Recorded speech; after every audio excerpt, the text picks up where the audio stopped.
Tetunnaba kusirika tukyetaaga abantu baffe tunnazivaako zino ensonga. General Museveni tulina okwongera omuteeka ku kaliro, tulina okwongera okumunyiga paka nga atuwadde abantu baffe. Bw'aba yabatta abatwe, bw'aba yabalyamu amaaso atuwe ebiwuduwudu byabwe, oba yabaggyako ebitundu by'ekyama, oba yabakola atya, oba abafadde abaziiko yabasuula mu nnyanja, atulage abantu baffe wa gye yabateeka. Kano kazitoke tulina okunyiga, okwongera okunyiga, kuba kino kitugatta ffenna, ate kino kitoobola eddembe ly'obuntu mu nsi yonna, ate kuno kwe kwekuusa n'omusango oguli mu kkooti y'ensi yonna. Kati bwe tulina okulemezaamu n'okunyiga ennyo, kuba wano we tuli General Museveni tayagalawo, kyova olaba aleeta diversion, tujja ku mulamwa, tukubamu kino, naye tulina kumulaga nti nno ffe kuno situva ku mulamwa. Jo twalabye omukyala wangadya ng'avaayo agamba mbu tulina waliwo okwekobaana oba ekkobaane era okulemeza ensonga z'abannaffe ababule 18 mu mawulire mbu tuswaze gavumenti ya Museveni n'ogisuula. N'agamba mbu ye bamuveeko tebaddamu muteeka mu bintu bino, abaleke Museveni eyabawamba atuwa abantu baffe. Oyo n'atuwa naye obujulizi obulaga nti amanyi abaabawamba. Bw'ogattako na Ssaabaminisita Robinah Nabbanja yatugamba nti muganda waffe Kibalama John Bosco bamulina. Bw'ogatta obujulizi bw'akakiiko k'ebyaddembe n'ogatta n'obwa Nabbanja, Mwami Museveni alina abantu baffe. Tuyinza kufuna abantu babiri omi bakuwa ekifaananyi kyekimu n'ogamba nti no si kituufu, kiba kituufu kya ddala, ate nga naffe tukimanyi nti Mwami Museveni alina abaana baffe. Kati obukodyo President Kyagulanyi bwakozesezza okuyita mu babaka ba Parliament, omukulu Mathias Mpuuga mu Parliament, akazitoke baataddewo kayongedde okwabya General Museveni, era yakozesezza obukodyo awo okulaba nti akendeeza ku muliro, n'ate kati nno bizzeemu. Sooka olabe bino omanye nti nno we tugenda tulina okwongera okupulesinga ennyo General Museveni agenda wano waatyawo, era kati yatandise okukankana empale kubadde kino kyo kikambwe. I want to say thank you so much, Honorable Mpuuga Mathias, the leader of opposition. Olw'omulimu ogw'ettendo gw'okoze mu myezi gino ndowooza ebiri. Myezi gino ebiri. You know, I once disagreed with Honorable Mathias Mpuuga. Bwe yalondebwa nga leader of opposition, n'alangirirawo kyensuubira nti yakeera okulangirira, n'agamba nti no, nze woofiisi yange n'obukulembeze bwange ngenda kulwana nnyo okulaba nga we are so much for registration and dialoguing. Okulaba nga tubaga amateeka amalungi n'okukaanya dialoguing awali ebitatambudde bulungi kanye. Naye kati abanjagala ku street, abanjagala mu defiance, you remember him saying so. Nebuuza Honorable Mpuuga tubadde naye mu struggle. Yali commander wange mu FOC mu biseera byabo kutwata. Really? Yes, he was our commander. He was the national coordinator of FOC. Nyamba omusajja gutwala tubadde naye amanyi abasajja betudiringa nabo bakagwa musaayi amanyi gabo bagalabira mu muntu mu sente. How are you going to legislate ng'oli nabo? And what kind of legislation are you to do which hasn't been done? Bana abasajja bakimanyi tekiri mu mateeka okuwozesa omuntu wa bulijjo mu kkooti z'amagye. That legislation was done a long ago. Bana abasajja bakimanyi nti okwata omuntu n'omukuumira mu police cell okusuka essaawa 48 nti kiri mu bumenyi bw'amateeka. That legislation was done long ago. Bana abasajja bakimanyi bulungi nti when you are an arresting officer ng'oli ozze kukwata muntu, olina okusooka n'omweyanjulira n'omutegeeza ne station k'okolera n'omulina n'omusango ogukwasa. You know? Avuga amateeka gaabagibwa dda. Naye kati abasajja batambula ne sitoni ne bakutuukako ne bakuba ebi ne bakuyambaza ekikofiira ne bakasuka munda. Totegedde ani akwata, bakukwatira wa, bakwatira ki, bakutwala wa. Then a warrant later. You know? Just So, to take it to us. mu kaseera ako sakkaanya naye ebisinsiya. Era bw'okeberako mu likodi zange ndi omu ku bantu abaali bawakanya leadership ya Honorable Mpuuga. Naye as time as day follows night, naye akikakasizza n'agamba nti abano okuteesa si kwe kusobola okukusa. Naye n'agamba we must apply that defiance in our way of doing work. N'alangirira olutalo olw'okuboycottinga palamenti okutuusira ddala nga gavumenti ewadde report.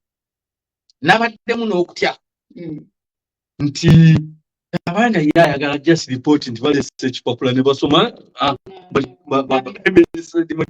katikira maaso. Naye ate bwe baleese ekiripooti kyabwe nga bwe bakisoma nga tekimatiza, n'akola rejoinder n'alabye. In fact, before the rejoinder, yatutte obuvunaanyizibwa nga bakyali mu boycott, n'akyalira families z'abantu, the victims, be bawamba, be batta, n'abakyalira, n'abaggyako more information n'obulumi bwabwe n'aburecordinga. So mu rejoinder n'abyolesa ebyo byonna. For example, mulimu abantu be baali bagamba nti yagambye yagenda sooka bitunulamu before okubireetera Parliament. Ebyo David naye okubitunulamu nze kyenjagala be basobola okubeerera ku nsonga bamuwa obudde abitunulemu. Oba tanadda kukola response esaanidde era tusigale mu boycott yaffe. In fact, n'akaseera kaweddeko okubanga so much mpuliranga nkubulire palamenti yaffe mbadde sigisanyukirangako, abaka baffe abopposition sibasanyukirangako kino kye bakoze ki. Nakugambye Uganda erimu abantu bamiteeko ebiri, abanyigiriza n'abanyigirizibwa. Kati omu bw'abanga yeebulawo position naye ng'alya n'abanyigiriza musindika eyo, nze musajja musiraamu Nabi Muhammad sallallahu alayhi wa sallam atugamba nti omuntu yenna yeefaananiriza ekibinja abeera wa mukyo. Kati bwe babagambye nti abanyigirizibwa ffenna tufulume n'osigala kati oba osigadde mbalibwa mumanyigiriza. And people should mark those people. But no marking. Nalabye was it yesterday but one. Nalabye Chiwanda Subi. Second member wa NRM. Nga yala aja nangagamba nti mbutuufu ene nkola bwegenda mu maaso abantu bagenda tuchawa tulatugenda okuyita abantu nga batukasikira amayinja. Wamulabye ngalaja.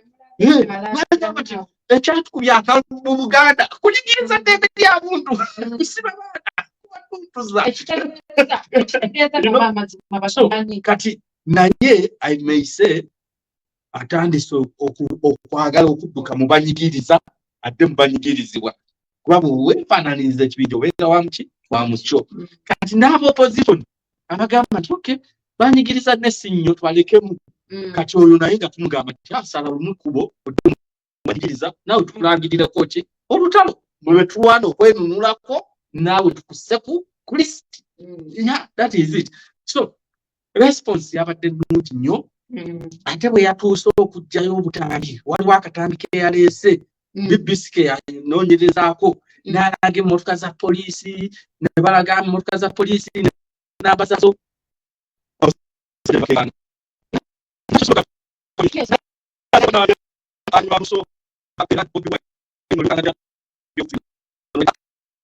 because social media kugera kuwa olunaku lwanasooka kigenda konga ebiriko sibiteera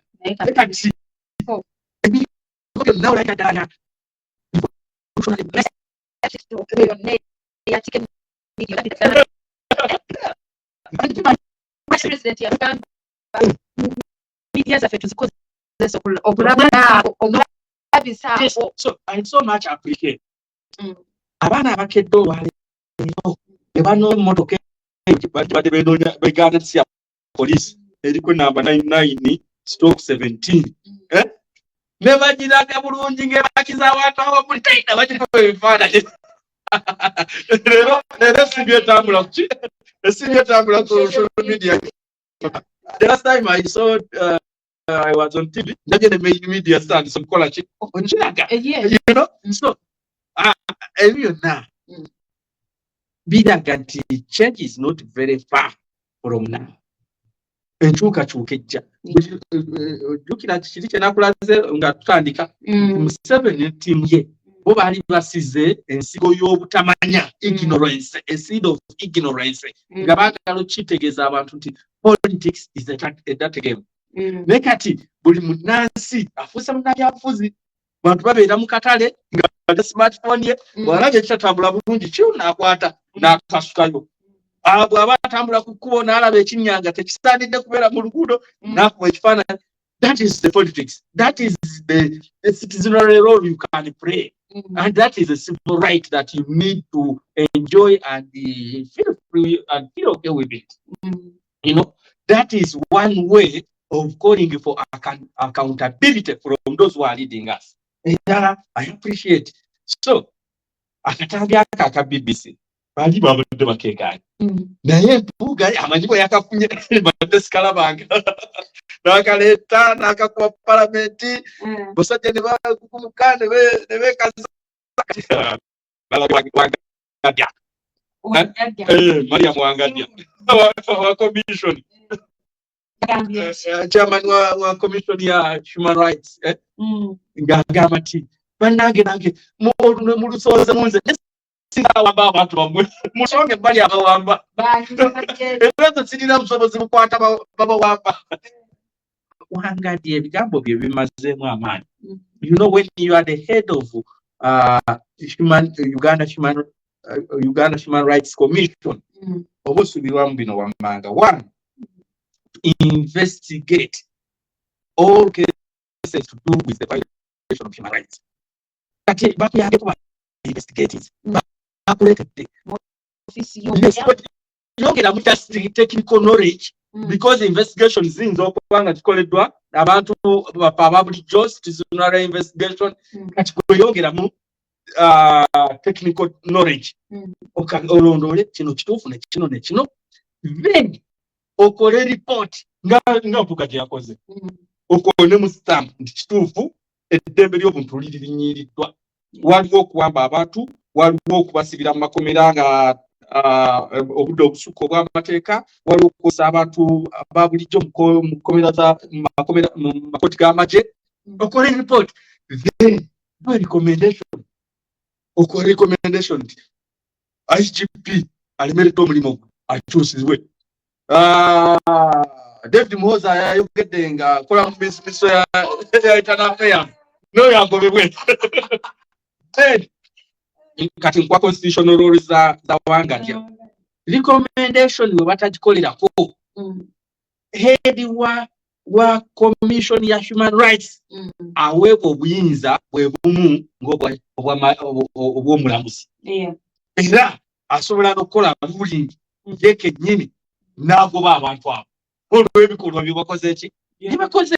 They have violated their public statute. So, walimu amaanyi era ebigambo bye nalabye nga alaze nti ali incompetent. Tagwanidde kutuula mu ofiisi eyo. Tamanyi kyakola. Mubisi nga bw'olaba omuvubi nabbanja mu ofiisi ya Prime Minister. Bamuleetera amabaati gagenda kalambojja nagaaga gasooke kwewaka. You know? Sebo gw'ogamba oyo. Minisita Bulamba. Yes, that's ngambye. Yes, era muyise omuvubi ali mu ofiisi ya Prime Minister. She's a minister, sikiganye. Sikiganye. Naye tekimuggyako kuba nti nno wa Kibuggwe. Yatugamba wano nti Kibalama. We arrested Kibalama because he's alleged to have killed police officers. Now on the location, can't you do it?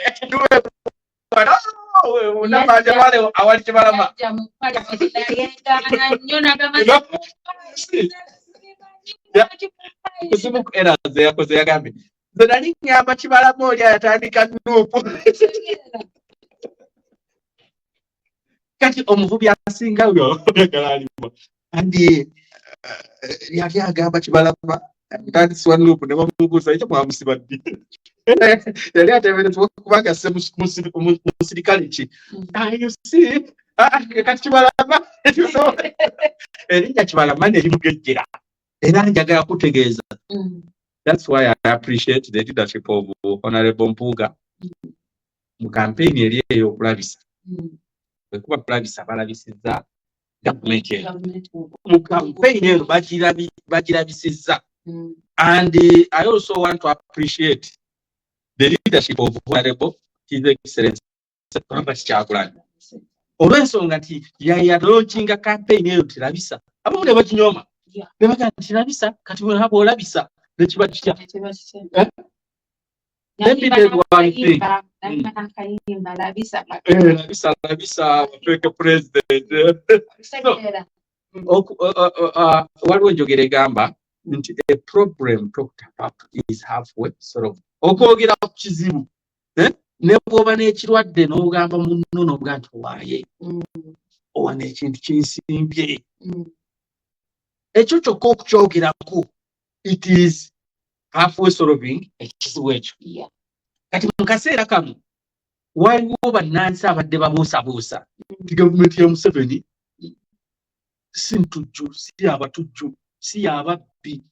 Gavumenti ya Museveni abagiwaayiriza era abamu nga baga nti Museveni mu gavumenti ye mulimu ababbi naye tabamanyi, mulimu abatujju naye babikola tabimanyi. Njagala okuggirayo Museveni yennyini institution ze IGG office ikola report ey'ababba amabaati ne basaamu omuvubi Prime Minister Nabanja, ne basaamu Birangirangi Anita Amongo Speaker of Parliament, ne basaamu n'abalala.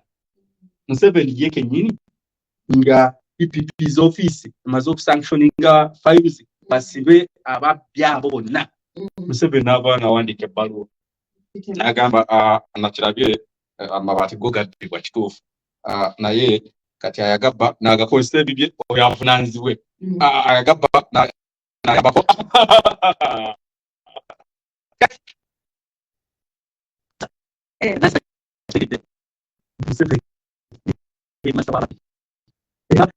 The IGG former IGG Justice Irene Mulyagonja yavaayo n'ayogera publicly n'agamba office yaffe ekoze kinene okufefeta ababbi naye buli mubbi omunene gwe tugobagana naye tugenda aweta ensona agukira mu musango gwani gwa Museveni nga mweyekwese. So campaign emulabisizza kati munnayuganda yenna gosanga ayimba Museveni abanga either ndya nabo ng'amulya mu ngalo oba ng'okutegeera kwe kuba. Yes, ali kutika media Uganda timu Kyagulanyi TV ng'ebya parliament tubitadde ebbali bwenna ali kutika media nkujjukiza nti ikalango konna oba baana okutandikanga mwenda kulonda obukulembeze obupya ekintu ekyo kyogerako as a person kubanga manyi lwaki message bankimanyi nti gyowava ofeera kutawa as a person. Yeah. I'm a former FDC, a former leader, Naliku NEC, National Executive Committee. Ensonga ezanzija mu FDC nazisa mu kiwandiiko ennaku z'omwezi 27 December mu mwaka guli. Nekisasanya it is public. Good enough, abamu ne batakiibwa attention ndowooza oli omu kwabo. Kyassanyu ky'ensonga ze nassaamu ezisinga. Ate abaali bakulembeze bannange baba ne bazaasanguza mu lwatu. Mwali okudiridalinga ne Museveni ne ttiimu ye. Mwali okwagala okufrustratinga ba activists abalwanirira enkyukakyuka nga nange nali omu kwabo abaali banyigirizibwa nga and frustrated. Then n'ebirala bingi ebya ssente babyogerako. Mu kaseera kano tukimanyi bulungi nti ezimu ku nkola ezisobosezza Museveni okubanga extendinga dictatorship ye akozesa kye bayita patronage system. Patronage system ekola mu mbeera nti bwe mba nina kye ntambuza nsooka kutunuulira ani akimpadde. Kati ekyo ani akikuwadde kasa kigenda mu bwongo obeera under patronage. Kati Museveni agenda nga abasindika favors mu bantu abamu nga bwe twakiraba nti oluvannyuma lw'aba FDC abagitandikawo abagirumirirwa okukuba enduulu nti waliwo ababba ekibiina kyaffe bagenda kikikuza Museveni. Era tulina wafubutula mangu walaba Museveni ng'agamba bali kira temufaayo emmundu ngenda zibawa zibakuumeko. Era twalaba emmundu nga zeetolodde zikuma sayidi emwe z'okununula ekibiina, sayidi endala yo nga bakuumi. Ssente nazo n'akola ki? Nazibawa nti kiki mwetaaga, twagala kuteekateeka okulonda naye n'abalonzi tetubalina. Kaakati mugenda kulonda mutya? Tuweeyo mu structures zo. Twawulira lipooti nti mu structure za FDC mwalimu ab'SFC, mwalimu ab'RDU, mwalimu abaki, ne balonda nga balondera mu mayumba gaabwe. Lipooti ezo zaakolebwa. Okutuusira ddala bagenda mu National Executive mu Delegates Council ne bazzaako obukulembeze obwali bukubirwa enduulu obwa ne mulya oboyina ennandala amafaabi. Bw'obuuza abalala be balonda n'erinnya bali kugamba nga tobuulirangako. Naye nga FDC ebadde mu byobufuzi for the last 20 years tesobola kubanga eri ku level nti ereese abantu ne balondebwa ku level ya national.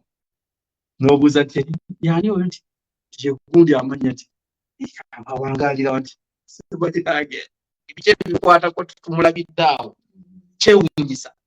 Ate nti tiimu Katonga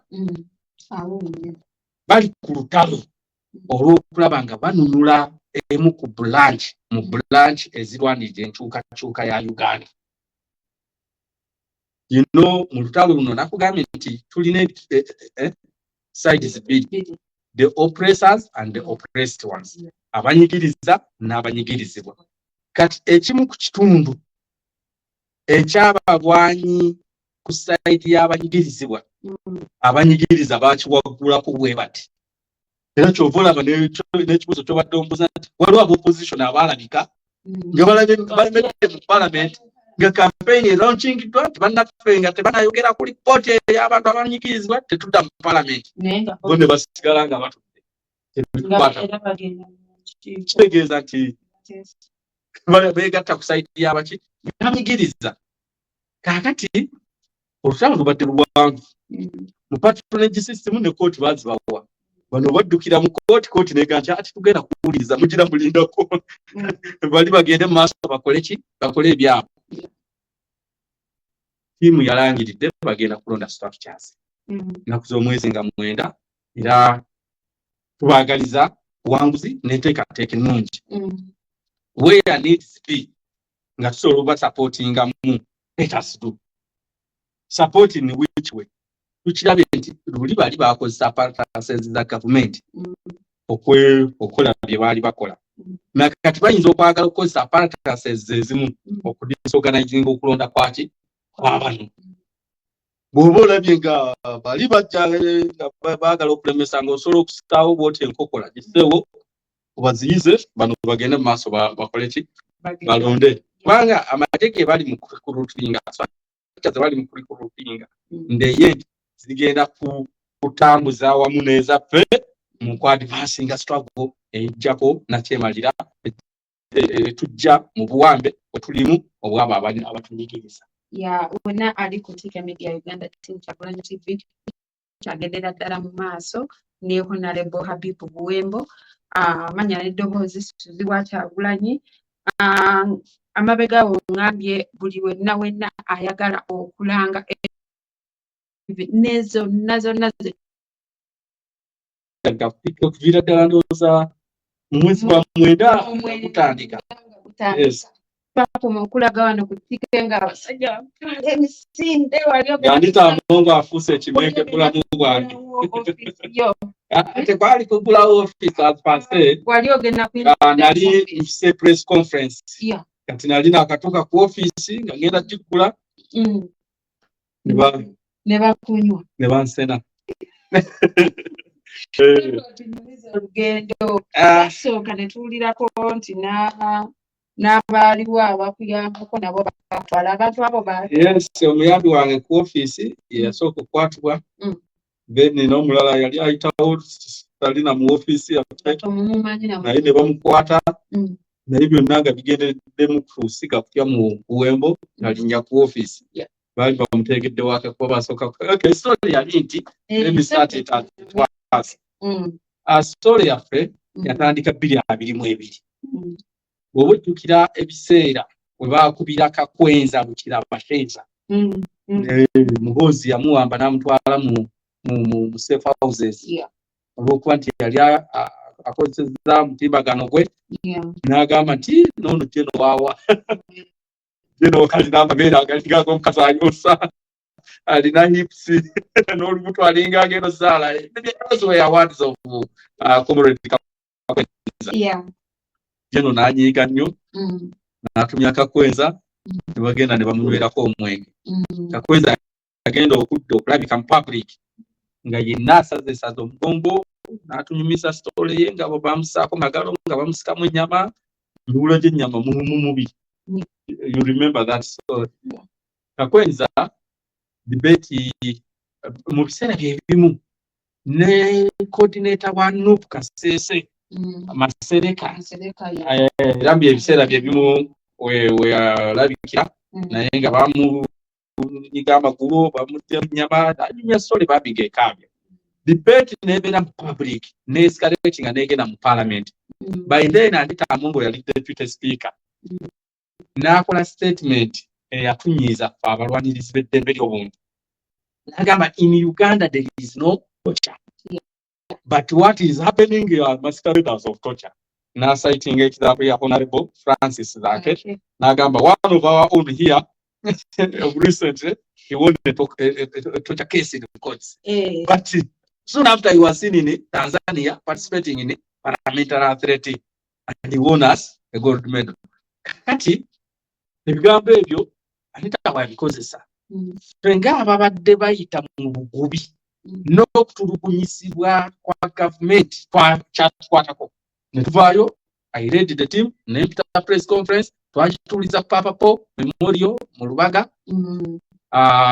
ne tuvumirira ebigambo bya Anita Amungo tugamba nga ye asasula ku ssente z'omusolo nga naffe tuli ba musolo aveeyo mu Nambiro yetondera abantu abazze bakosebwa gavumenti twakola list y'abantu 35 ku list eyo kwaliko Masereka kwaliko Kakwenza kwaliko Francis Zake nyini kwaliko Dr. Besigye ojjukira isinari eri Gilbert Bwana we yamufiira kamula ali maaso kwaliko abantu bangi kuliko nana mu Africa polisi gwe yatuntuza n'avaamu n'abaana you remember that lady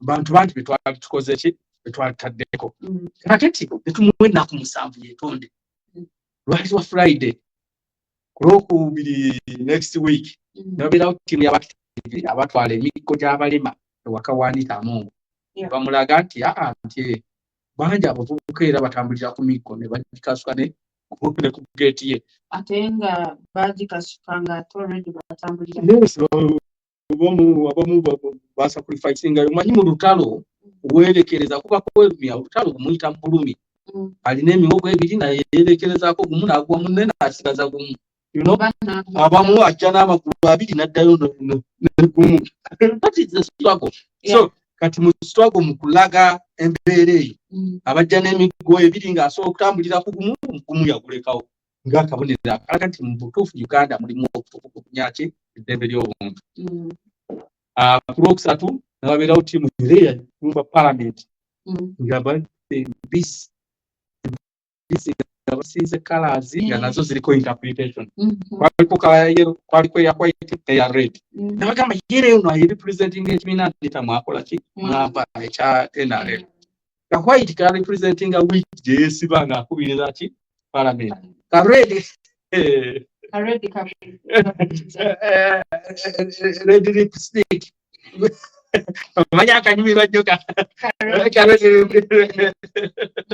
So ne bagikasuka ku parliament n'avaayo ne yeekaabya obuziga bwa Ggoonya n'agamba waliwo abaagala okunzita batambulirako bwe mba ntambula boda zipita eno bwe nnyimirira ne ziyimirira bwe ntunula ebbali ne zitunula n'akola obusoloosola yagenda okukomekereza era agenda mu nsawo y'abawi b'omusolo n'agamba nsaba palamenti eyise bongeze security yange waliwo abaagala okunzita waayita olunaku lumu n'akubira IGP n'agamba awo temunamutegedde akulembera komandinga tiimu byonna ebyagala okunzita bamuyita Buwembo Habibu yatuuziza ne press conference n'ampa ennaku 7 ne tezinagwako banumbye ewaka banumbye ku mulimu era ne kikimbulaba kati bubuno butya kati IGP naye n'akola command bakwate Buwembo Habibu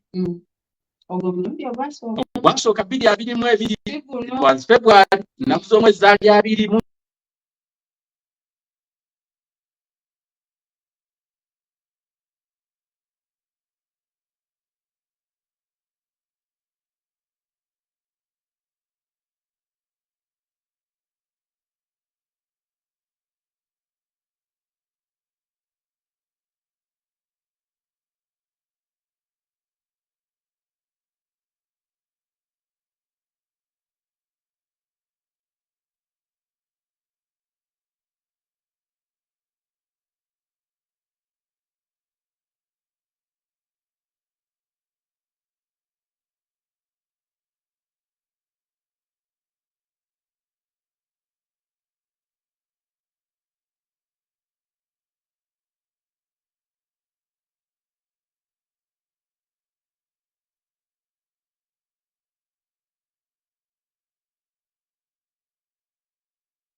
Oye brother asinga okuwunya ku ssomero takyusa ngoye we bamukwata bino okunaaza ebyolukale kati oye waya waliwo waya zolombi we batunuulira ennyo kasita omutunuulira ennyo toddeyo waka nadde okoliwege. Oye brother asinga okuwunya ku ssomero takyusa ngoye we bamukwata bino okunaaza ebyolukale kati oye waya waliwo waya zolombi we batunuulira ennyo kasita omutunuulira ennyo toddeyo waka nadde okoliwege. Oye brother asinga okuwunya ku ssomero takyusa ngoye we bamukwata bino okunaaza ebyolukale kati oye waya waliwo waya zolombi we batunuulira ennyo kasita omutunuulira ennyo toddeyo waka nadde okoliwege. Oye brother asinga okuwunya ku ssomero takyusa ngoye